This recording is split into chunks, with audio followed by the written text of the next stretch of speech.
Welcome to SFG Top Performance. Today we have our regulars with us, Jason and Derrick. And today they're going to talk about what's going on out there. You want to bring us up to speed there, Jason, what you're seeing? Sure. We've been a little warm and a little dry, and crops look really good for the weather we've had. We'll start with the corn here. The corn's starting to tassel in a lot of areas, and looks to me like the tassels are coming out a little more even than they looked most of the year, and they emerged.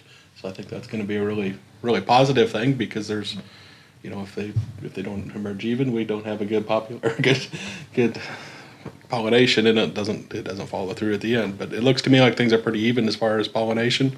The way they're coming out, full fields are coming out instead of the little patches here and there. So everything's caught up. That stuff that was planted early, we're might have been 3 weeks apart, but I think it's going to tassel 2 days apart. So things have really caught up and evened out, and things look really good that way. As far as, things that we probably should be looking at here, it's tassel time, so of course it's fungicide time. And Derrick, do you want to talk a little bit about the hot, dry conditions we've had, and what does this fungicide do for that? Why do we want to put it on? Well, you bet. So right now, like we've been seeing, I've been doing a lot of scouting out in the field, and really the only actual disease we're seeing is some eye spot, which is totally normal, usually not yield reducing. It's the first disease to show up. We kind of use it as a gauge for other diseases coming, but really even in the bottom of the canopies, we just really haven't seen much for disease this year. And there's only been a few weeks where we've had conducive conditions for it. It's been, like you say, it's been hot and dry. You get diseases come, even if it's not real rainy, if you got leaf wetness for extended periods of time, if those dews stay on, until 10, 11 o'clock and the leaves don't get dried out, those diseases can pop up. But with this hot, dry weather, the plants have been pretty dry, canopies been dry. So we don't see a lot of pressure there, but fungicides are still really important because there's known plant health benefits. We talk about those a lot with fungicide, and reducing heat stress. And what they do is, the part of the fungicide that does that is the strobilurins in there.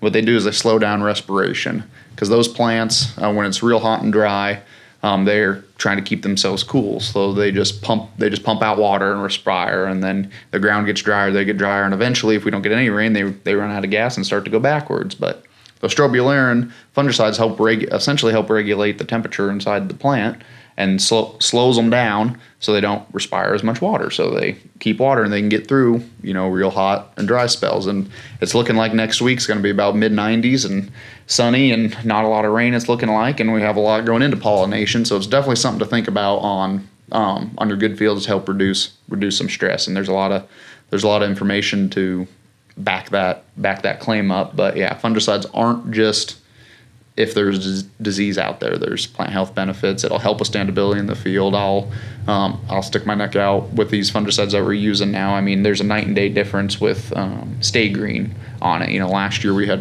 really good results from our premium fungicides, where you spray 40 acres middle of the field. And I mean, you can see it. I got calls that guys kind of forget where they put it, and they go, "Why is this staying so green?" And it's in this perfect block, and goes, "Oh yeah, we put fungicide there," and it was night and day difference. So it's that's really good to see for the standability piece later in the season. And like you say, we get a lot of those plant health benefits out of them. But on soybeans, what I'm seeing out in the field is just a little bit of insect pressure is the biggest thing, and we get some every year. I'm not too terribly concerned. It kind of varies by the field. The stuff next to your timbers have more insects coming out of it, that sort of thing.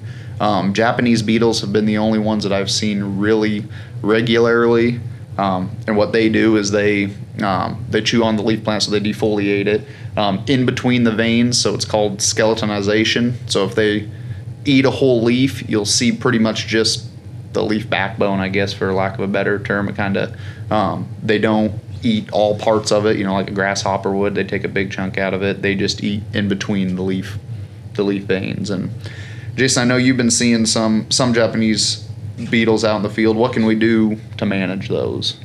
Japanese beetles aren't a real big deal unless you have a high defoliation, but the good thing with it's going to be, time for your fungicide in the soybeans pretty soon. So we've talked about that synergistic effect quite often on here, and when we throw that insecticide in with our fungicide, we're going to take care of them. So most of them, there isn't enough there to cause a problem, but when we do when we do spray that, we're not going to have an issue after it anyhow. So that's going to, it'll be gone. Another little thing I've seen a few aphids in the last couple days. Nothing to be alarmed about yet, but there are a few that are around. The populations are low, so I haven't seen enough yet to worry about.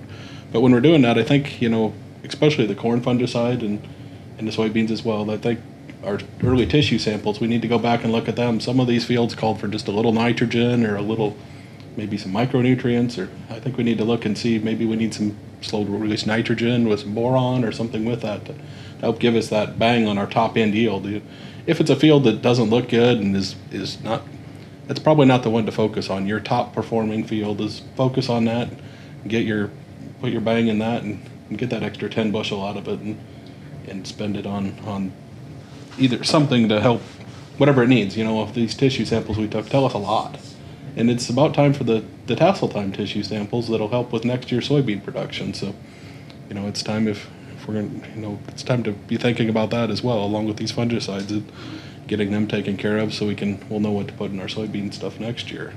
And one thing to add there, Jason, on that, the SRN 25B or the slow release nitrogen with a little bit of boron in it. Boron's really important for flowering production. So especially if these plants they're going to be slowing down in the next couple weeks. I mean, we're going to get hot. They're going to slow down. So if we can give them a little boost to get those flower production get going, it's going to extend the silks. It's going to get those tassels to pollinate quicker. If we can get everything pollinated, that's going to be our best bet if we go into a real hot and dry spell. So that's also something to think about with the fungicide. And just to go back on the soybean piece a little bit about thresholds for insects, just wanted to talk about how much defoliation do you want to see before you take action. And we'll put up a picture here, but this time of year when beans are flowering, the threshold's 20% defoliation consistently across the field, and defoliation looks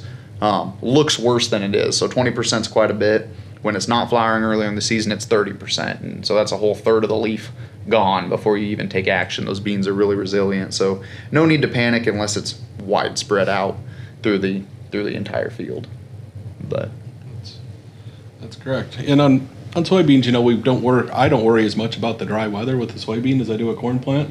The corn shows a lot of stress, but soybeans they're more of an arid plant. They're going to do all right as long as we get our August rain. I say that forever. If we get an August rain, we got grain with soybeans. So, we need to take care of them and look at maybe putting some simple release or something like some micronutrients in with your fungicide and your insecticide to get some of the benefits to help, mitigate some stress and help keep them healthy, and so they'll take off and grow and we get good pod production. And anything we can do and mainly your top end fields. If you are a little concerned about spending that money, do it on your top end fields and get the extra bang out of that, and make a little bit more on that good field that's you've watched it all year and it's doing really well. And what can I get? Well, let's do some things to help push it and get as much as we can. So, and some other stuff I've been looking at, we've looked at a lot of weed control, and for the most part, things are working really well. And if I've said it last year, I'm going to say it again this year. If the program got on where it's a good 2-pass, a good pre, and a good post, they look great. Doesn't matter if it's corn, soybeans, I don't care what it is. If we did it right, if we got a good pre on and a good post, they look really good. And I know this year we had to do a few, early post applications, and they look good as well. They were on early, they had some pre with it, and they look really well. The 2-pass done right look really, really good. In my area, are you seeing the same thing? Yeah, pretty much. The normal the normal 2-pass recommended program, it's been pretty, I won't say foolproof, but we haven't had to clean up very much of it this year. And the 1-pass corn, I'm seeing we're doing a lot of scouting here, that sort of thing, just looking for weeds as well. Nothing we can do this late in the game on corn. And good part about corn is it hides it all, but you go into that field and you still see the 18-inch 2-foot tall water hemp, and even if they're scattered around, I mean, that water hemp is taking yield away, and it took yield away already. So that's, yeah, you can't see it, but you don't want to have those 18-inch tall water hemp scattered around. And even if a one pass gets you to that where it's not a carpet around there, a lot of people say, oh, that's probably good enough. It's good. It's decent, but you're removing yield. I mean, the statistics in the beginning of the season, if you got, I forget right off the top of my head, but if within a square foot, if you got 4 or 5 water hemp, it's something like 15% yield reduction or something. I mean, it takes, that plant just takes a lot out of it. Now, one scattered around in the field isn't good, but that one scattered around is going to produce 200,000 seeds for next year. So it's something we just almost need.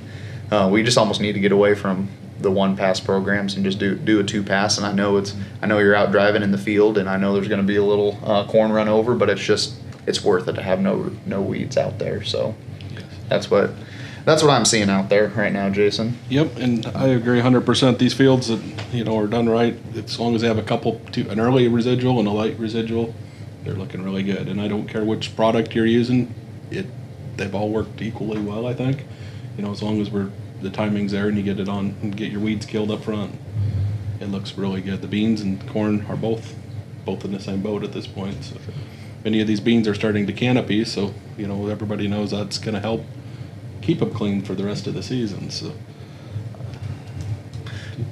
Charles, what's going on in the application world, or how are we getting along there? We finally see the light at the end of the tunnel for spraying. I think we talked a little bit yesterday about this. Today is actually the first day that we can say that we don't need another 2 or 3 days. And it rained last night and a little bit, and we got a few fields, but there's fields that you guys have turned in that said, hey, better wait till next week. The beans need to grow a little bit more, or the weeds do too. But anyway, we're finally caught up. I mean, here it is, middle of July, and we're just now getting caught up. I mean, it's been that way all season. We lost that month, if you want to say the month of April. We didn't really do anything, and it took us, it put us behind, and that's just the nicest way to say it. But anyway, everything's sprayed up chemistry-wise, and next week you'll probably start seeing airplanes fly around. There'll be a lot of those planes are starting to, I know. Then probably maybe the following week we'll start being out there fungicide with the ground rigs. It's here, and